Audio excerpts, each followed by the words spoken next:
Well, howdy, y'all. It's me, Taro, and I have a story time for you. Before we get into it, I am going to continue burning down on some Gorilla Glue number 4 and Death Star. And then if the story continues further than that bowl, I'm gonna probably smoke some Cherry Mellow. Probably don't want to light this on fire, so. Alright, let's get this started. So, the story I have is how I became one of my state's research chemical test bunnies when I was about 16. It is quiet hours at camping when I'm making this video. The semester of high school before I turned 16, before I got my driver's license, I got to know someone that I was an acquaintance with. I got to know them a little bit better because I took a it was called Textiles and Fashion, where we learned how to use a sewing machine. And I was the only male presenting person in the class, but I had a great time. Made a pair of really cool parachute pajama pants that were tiger print, and I was pretty proud of those. This person who became a friend actually, she sat right behind me, or we sat next to each other. One day, she hands me her CD player, Walkman thing, and says, "Here, listen to this." And I ask what it is, and she says, "It's Diesel Boy." A, I think he's considered, I know it's drum and bass, or jungle and drum and bass, but I'm not sure if it's like an industrial sound, but I believe it was a live show, and it had been recorded through, like, if I was standing in the crowd, it just, you could hear the crowd cheering sometimes over the music, and there was so much reverb I couldn't understand what was happening. And I just kind of looked at her and I was like, I don't understand this. It doesn't sound very good. I ended up meeting their boyfriend at the time, who was living at someone else's house in their closet. Like, that was where the spare place was, and he was willing to do his business in there. I got to know the couple, and they asked if I wanted to go to a rave. And I was like, sure, I don't really know what that is. I'm like, okay, so I have to back up. I met the friend in the textiles and fashion class. I then met her boyfriend, who was living at someone else's house in their closet, like classmates of mine.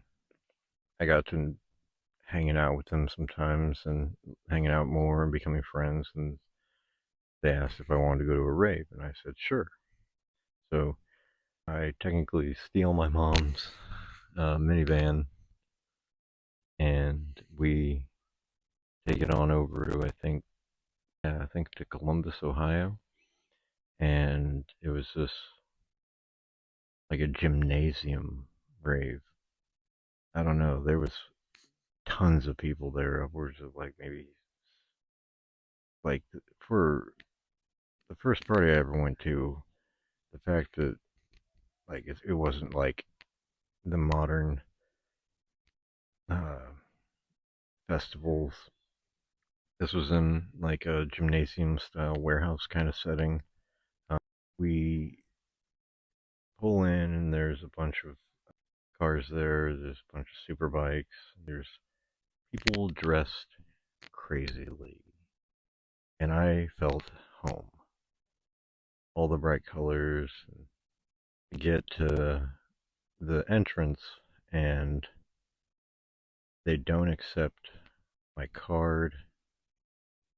So, boyfriend pays to get in, and then like goes and sells some stuff, and comes back, gets the girlfriend. They go sell some more stuff. I'm just hanging out, and I see all these people like dressed to the nines to party, and just it was so cool.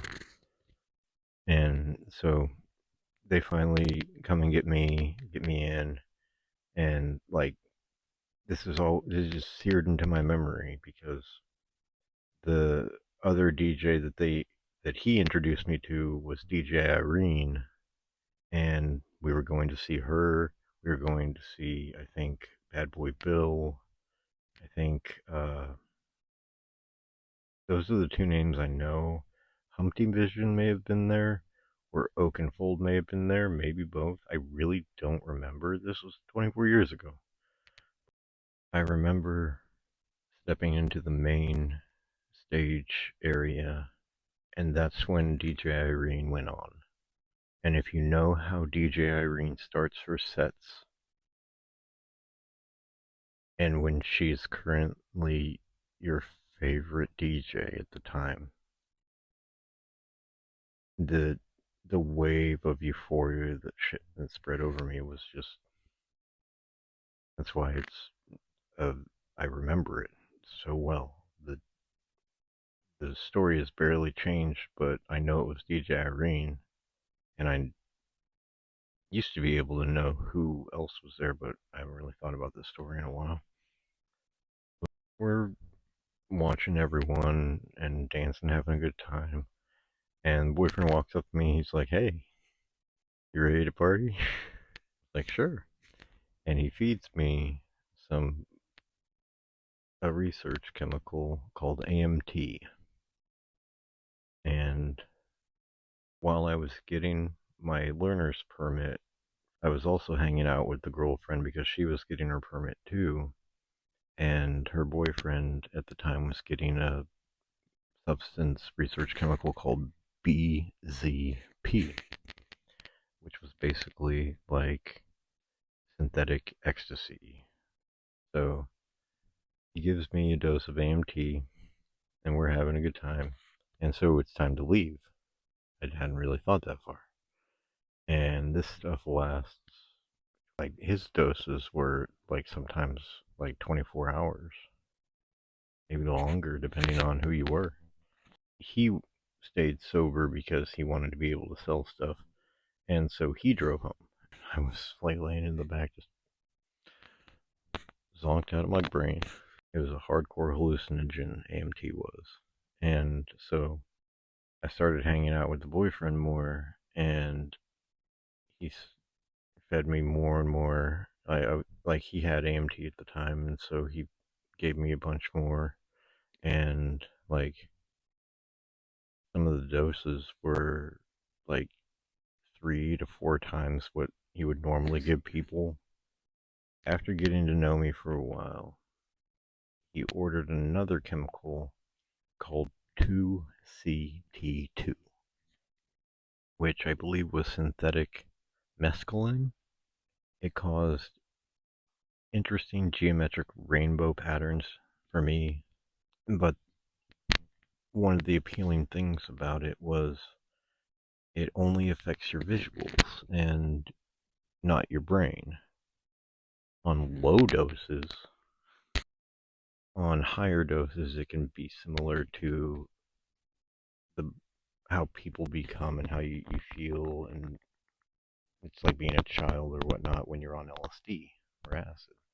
He ended up getting 2CD2, and by that time, he was living with me in my parents' basement. When he first got the substance, he didn't know how good it was.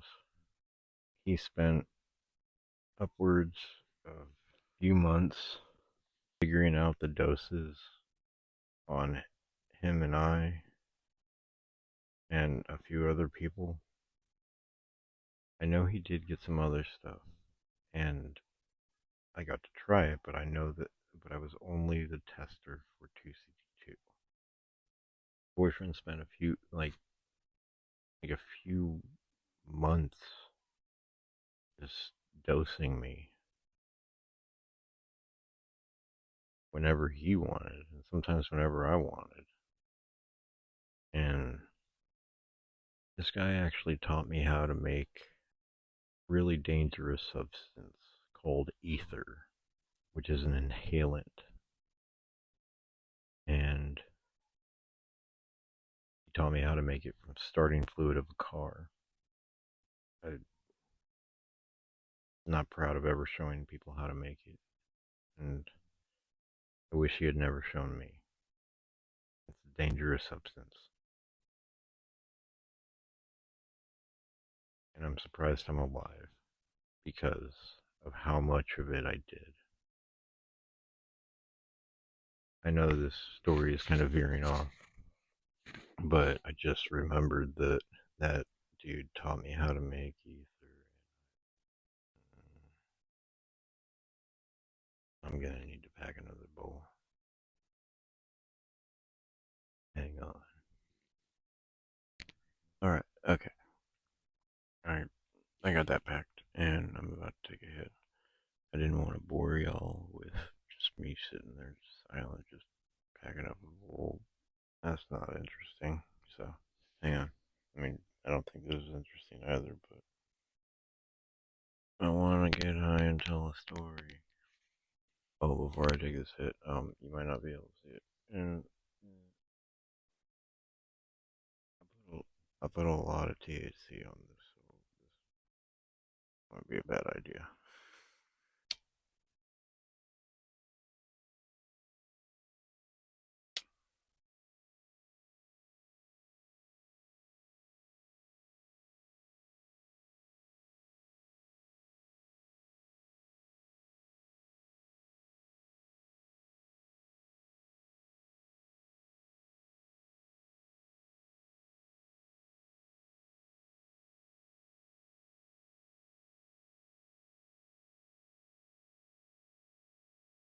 I think this might break my brain.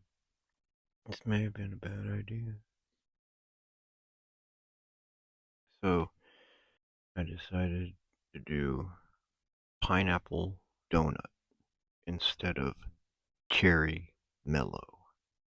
Oh my head. So, pineapple donut has a pretty, tastes like a pastry and fruit. It's a pretty mild taste, but it's there. It's interesting. I like it. It's a creeper. Oh, yeah, he taught me how to make that terrible shit. He was technically a really good friend at the time. And, yeah, I don't really know how else to put it, because it's a joke. But I'm noticing in my experiences in my life, up until meeting my partner, I guess, I'm able to say that I guess the real enemies were the friends we made along the way. I've been told that it might be because I have artistic talent that they thought they could live through that and live the party lifestyle of going to raves. I learned how to become a DJ, like, kind of, I guess I'm kind of explaining what facet of art they were trying to latch onto me. I learned how to DJ when I was on house arrest. I also learned how to do glow stringing and spin poi.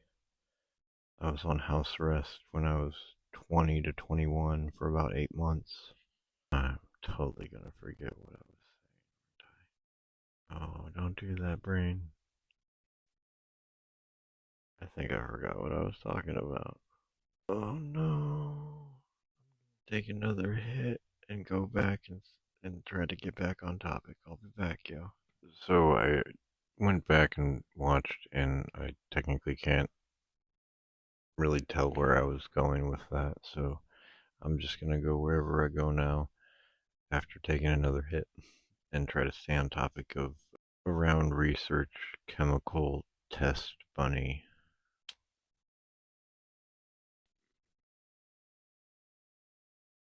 Those people actually, like, well, one of them, who's part of other stories, his nickname was Gramps, because he was the oldest in the house at the time.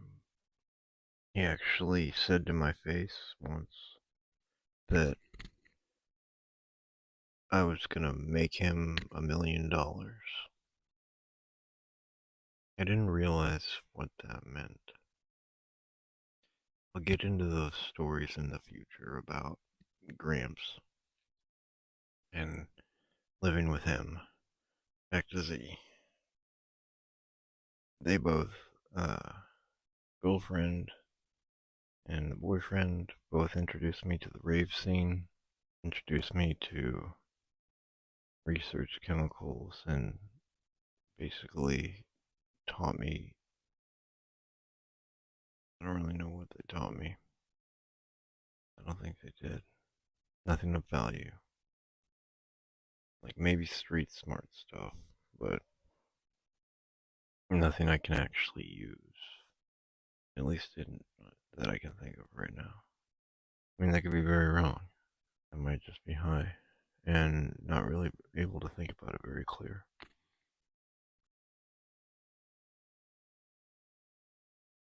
Yeah, I might be wrong about that. I probably was taught stuff. I do tell people that I can try to help people not make like the same mistakes that I did, or talk to people who behave like I used to, or like even now with my like current problematic behavior that I'm unaware of, or am working to unlearn. What was that? I might have to keep that noise. I don't know what that was. So I'm gonna take another hit. And I almost stopped the video for some odd reason because I don't know how much more I have to add to this, but I have still have more to smoke because I wanted to smoke. What am I gonna do? I don't know. I mean, I know what I'm gonna do, so I want to do it right now.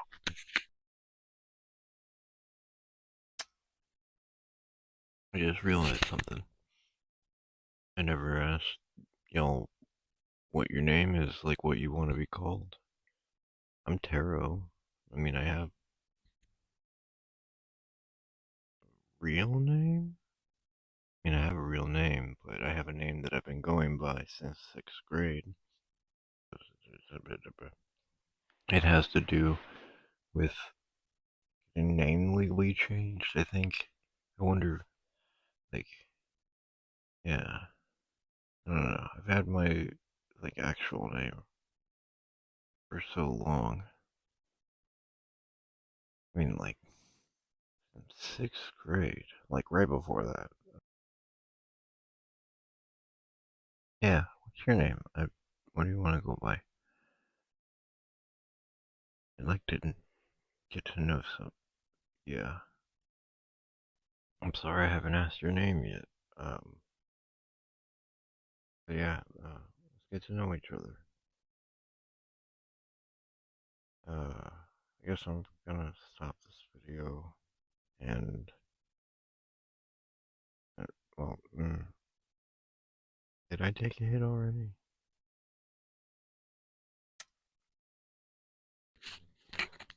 So I think I actually did get the actual whole story out. So right now I'm just currently rambling, and I mean, rambling's fun. Thank you for giving me the time to say something. I don't really know what after the topic is. Like, I'm gonna go back and I'm probably gonna edit some of this out, but I think that's everything. I hope you've enjoyed this story.